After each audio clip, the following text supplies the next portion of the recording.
There she goes. Oh, frick! Oh my god!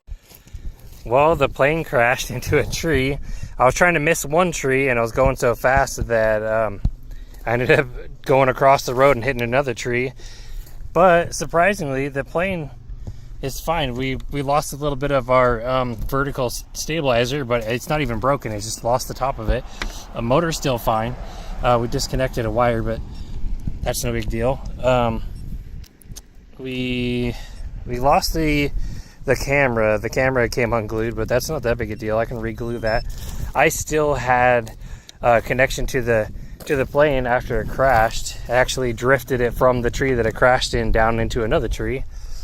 We have a split in the wing right here, but structurally it's still fine. Like it's still stiff. So we just put a little tape over that. It's got a little branch stuck in it. And everything still works. So it looked like a really bad crash, but this thing will fly again. I'm just gonna have to be a lot more careful. That was a tight spot to go through, and I trimmed that tree a little bit, but it looks like she'll fly again.